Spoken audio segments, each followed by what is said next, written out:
오늘 주백선교의 큐티 본문은 누가복음 17장 20절에서 37절까지의 말씀입니다. 오늘 본문의 말씀 중에서 우리가 특별히 집중적으로 살펴볼 말씀은 20절에서 25절, 31절과 32절 말씀입니다. 바리새인들이 하나님의 나라가 어느 때에 임하나이까 묻거늘 예수께서 대답하여 이르시되 하나님의 나라는 볼 수 있게 임하는 것이 아니요 또 여기 있다 저기 있다고도 못하리니 하나님의 나라는 너희 안에 있느니라. 또 제자들에게 이르시되 때가 이르리니 너희가 인자의 날 하루를 보고자 하되 보지 못하리라. 사람이 너희에게 말하되 보라 저기 있다 보라 여기 있다 하리라. 그러나 너희는 가지도 말고 따르지도 말라. 번개가 하늘 아래 이쪽에서 번쩍이요 하늘 아래 저쪽까지 비침같이 인자도 자기 날에 그러하리라. 그러나 그가 먼저 많은 고난을 받으며 이 세대에게 버림받아야 할지니라. 그날에 만일 사람이 지붕 위에 있고 그의 세간이 그 집 안에 있으면 그것을 가지러 내려가지 말 것이요 밭에 있는 자도 그와 같이 뒤로 돌이키지 말 것이니라. 롯의 철을 기억하라. 오늘 본문의 배경이 되는 이 그림은 예수님께서 마지막 때 이 땅에 재림하시는 모습입니다. 오늘 본문의 말씀을 통해서 우리가 생각해 봐야 할 주제는 하나님의 나라는 언제 임하는가입니다. 예수님 당시의 유대인들과 제자들은 하나님의 나라에 대하여 큰 관심을 가지고 있습니다. 그래서 오늘 본문 20절의 말씀에 보면 유대인들 가운데 바리새인들이 예수님에게 하나님 나라에 대하여 질문을 합니다. 오늘 본문 20절의 말씀에 보면 바리새인들이 하나님의 나라가 어느 때에 임하나이까 묻거늘 예수께서 대답하여 이르시되 하나님의 나라는 볼 수 있게 임하는 것이 아니요 라고 하셨습니다. 바리새인들이 하나님의 나라가 어느 때 임할 것인지에 대하여 물었을 때 예수님은 하나님의 나라는 볼 수 있게 임하는 것이 아니다 라고 대답을 해주셨습니다. 예수님께서 이렇게 대답하신 이유는 바리새인들이 기대하였던 하나님의 나라는 눈으로 볼 수 있게 임하는 것으로 생각하였기 때문이라고 볼 수 있습니다. 바리새인들이 유대인들이 심지어는 제자들까지 기대하던 하나님의 나라는 이방의 압박이 사라진 정치적 왕국을 의미하였습니다. 즉 로마와의 전쟁에서 승리를 하게 되고 로마의 식민지 상태에서 당하는 모든 압제로부터 자유하게 되는 상태라고 생각했습니다. 그래서 유대인들이 바랐던 하나님의 나라는 눈으로 보이는 가시적인 유대인들의 나라를 세우는 것이라고 볼 수 있습니다. 그러나 예수님의 대답은 전혀 달랐습니다. 예수님이 이루실 하나님의 나라는 어떤 나라라고 하시고 언제 임하신다고 말씀하십니까? 하나님의 나라는 예수님의 초립으로 이미 임하였고 예수님의 재림으로 완성될 것입니다. 하나님의 나라는 이미 임하였습니다. 오늘 본문 21절의 말씀에 보면 또 여기 있다 저기 있다고도 못하리니 하나님의 나라는 너희 안에 있느니라. 예수님께서는 하나님의 나라가 이 땅에서 이미 임하였다고 말씀하십니다. 그래서 하나님의 나라는 이 세상 가운데 이미 존재하고 있고 점점 확장되고 있다는 것을 말씀해 주십니다. 하나님의 나라는 유대인들이 생각한 것처럼 정치적으로 군사적으로 세워지는 나라가 아닙니다. 물질적인 하나님의 나라는 하나님께서 다스리시고 통치하시는 영역입니다. 그래서 예수 그리스도의 초림으로 하나님이 다스리고 통치하시는 영역이 이 땅에 이미 시작되었고 확장되고 있습니다. 예수님 안에서 하나님의 완벽한 통치와 다스림이 이루어지고 있고 예수님을 통해서 전해지는 복음과 말씀으로 인해 예수님을 믿고 구원받는 제자들 안에서 이루어지고 있습니다. 그리고 누가복음 11장 20절 말씀에 보면 예수님은 그러나 내가 만일 하나님의 손을 힘입어 귀신을 쫓아내면 하나님의 나라가 이미 너희에게 임하였느니라 라고 말씀을 하셨습니다.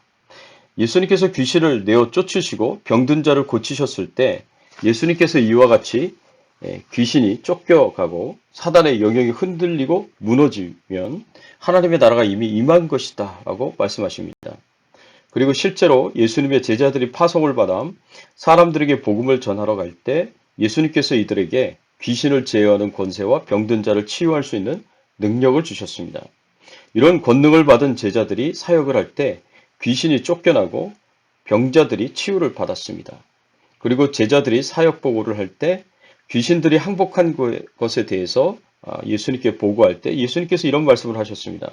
누가복음 10장 18절 말씀에 보면 예수께서 이르시되 사탄이 하늘로부터 번개같이 떨어지는 것을 내가 보았노라. 예수님께서 이 땅에 오셔서 하나님께서 다스리시고 통치하시는 영역인 하나님의 나라가 시작함으로 귀신의 역사가 쫓겨나고 사단의 영역을 파죽지세로 침범하여서 하나님의 선택받은 백성들을 구원하는 놀라운 일들이 일어나고 있습니다. 이것이야말로 하나님의 나라가 시작된 증거입니다. 그리고 하나님의 나라는 예수님의 재림으로 완성될 것입니다. 예수님의 초림으로 하나님의 나라가 이 땅에 시작되었고 이 하나님의 나라의 완성은 예수님의 재림으로 이루어집니다. 하나님의 다스림과 통치가 이 세상 가운데 온전히 이루어지는 것은 예수님께서 재림하셔서 모든 믿는 자들은 구원하셔서 천국으로 인도하시고 끝까지 회개하지 않고 믿지 않는 불순종하는 자들은 심판하셔서 저 지옥으로 보내실 것입니다. 그때 하나님의 다스림과 통치는 온 우주에서 이루어지게 될 것입니다. 그런데 그때까지 교회와 성도들은 계속해서 미혹을 당하고 핍박을 당하게 될 것입니다. 마지막 때에 자칭 그리스도들이 출현을 하게 될 것이고 이들이 성도들을 미혹하게 될 것이기에 이 미혹에 넘어가지 말라고 예수님께서 가르치십니다. 23절의 말씀에 보면 사람이 너희에게 말하되 보라 저기 있다 보라 여기 있다 하리라. 그러나 너희는 가지도 말고 따르지도 말라. 마지막 때에 적그리스도와 거짓 선지자들이 미혹한다고 하더라도 절대로 넘어가지 말 것을 강력하게 말씀하십니다. 마지막 때에는 예수님께서 번개처럼 임하실 것이기에 그리고 모든 인류가 다 볼 수 있도록 공개적으로 재림하실 것이기에 사람들의 입소문을 들을 새도 없을 것입니다. 그렇기에 예수님이 재림하셨다는 소문은 모두 거짓 소문으로 생각하면 됩니다. 마지막 때에 이런 사탄의 미혹 속에서 우리의 믿음을 지키는 것이 중요합니다. 뿐만 아니라 예수님께서 재림하시기 전에 많은 고난을 당하게 될 것입니다. 25절의 말씀에 보면 그러나 그가 먼저 많은 고난을 받으며 이 세대에게 버림받아야 할지니라. 예수님께서 우리를 위하여 십자가의 고난과 죽음을 당하시고 세상 사람들에게 버림을 당하셨던 것처럼 우리 모든 믿는 자들은 마지막 때에 이 고난에 동참하게 될 것입니다. 세상에 사단의 세력들이 모두 결집하여서 교회를 핍박하고 성도들을 핍박하게 될 것입니다. 이런 일이 일어난다면 예수님의 재림이 바로 코앞까지 왔다고 생각할 수 있는 증거가 됩니다. 그리고 마지막 때에는 이 세상은 영적으로 무관심하고 불의가 극에 이르게 될 것입니다. 26절에서 30절까지의 말씀에 보면 예수님께서는 마지막 때가 마치 노아의 때와 같고 소돔과 고모라 성의 롯의 때와 같다라고 말씀하십니다. 이 말씀은 마지막 때 사람들은 하나님에 대해서 하나님의 말씀에 대해서 저 천국에 대해서 관심이 없을 것이라는 말씀입니다. 그리고 오로지 자기만 사랑하고 자기의 즐거움과 쾌락, 자기의 안락함과 편안함만을 추구하게 될 것입니다. 그래서 노아 시대처럼 이 세상은 죄악으로 가득 차게 될 것이고 사람들이 악하게 될 것입니다. 그리고 롯의 시대에 소돔과 고모라 성의 죄악과 타락이 극에 달해서 하나님께서 도저히 참으실 수 없는 수준에까지 이르게 될 것입니다. 결국 이렇게 세상의 죄악이 가득 차게 될 때 세상의 죄악이 그 부패함이 그 타락함이 그 악함이 극에 이르게 될 때 하나님께서 물로 노아 시대를 심판하셨듯이 불로 소돔과 고모라 성을 심판하셨듯이 예수님께서 재림하셔서 이 땅을 심판하실 것입니다. 이런 마지막 때에 우리 믿는 하나님의 자녀들은 어떻게 살아야 하겠습니까? 하나님 나라를 위하여 땅의 것에 미련을 두지 말고 살아야 합니다. 31절과 32절의 말씀에 보면 그날에 만일 사람이 지붕 위에 있고 그의 세간이 집 안에 있으면 그것을 가지러 내려가지 말 것이요 밭에 있는 자도 그와 같이 뒤로 돌이키지 말 것이니라. 롯의 처를 기억하라. 예수님께서 마지막 때 예수님이 재림하실 때 휴거가 일어날 때 집에 세간을 가지고 가려고 하지 말고 땅의 것에 미련을 두지 말라라고 말씀을 하십니다. 마지막 때에는 세상의 것, 땅의 것, 세속적인 것에 집착하지 말라는 말씀입니다. 왜냐하면 세상의 모든 것이 불에 타 없어질 것이기 때문입니다. 그리고 예수님께서 롯의 처를 기억하라고 말씀하십니다.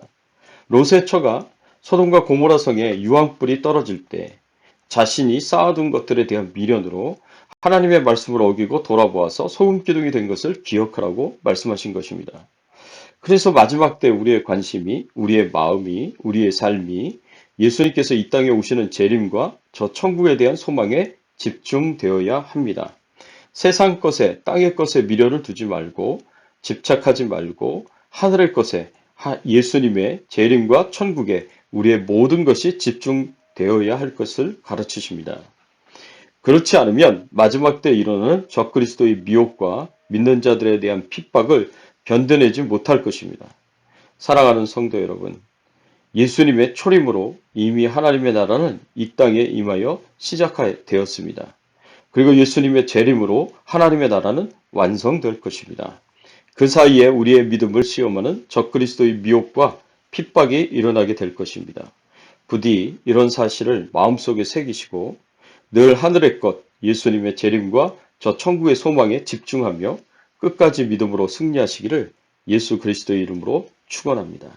함께 기도하겠습니다. 하나님 아버지 감사합니다. 우리로 하여금 예수 그리스도를 믿고 구원받은 하나님의 자녀가 되게 하시고 저 천국을 소망하며 살아갈 수 있도록 은혜 주시니 감사합니다. 예수님의 초림으로 이미 하나님 나라가 이 땅에 임하였고 예수님의 재림으로 완성될 것이라는 것을 우리가 믿고 확신하면서 저 천국의 상급을 쌓아두는 삶을 살아갈 수 있도록 도와 주시옵소서. 하나님 코로나19 바이러스로부터 저희들을 안전하게 지켜 보호하여 주시고 저희들의 생업과 가정을 지켜 보호하여 주시옵소서. 교회를 지켜 보호하여 주시옵소서. 하나님께서 오늘 하루도 동행하시며 승리의 삶으로 인도해 주시기를 소원하옵고 예수 그리스도의 이름으로 간절히 기도드리옵나이다. 아멘.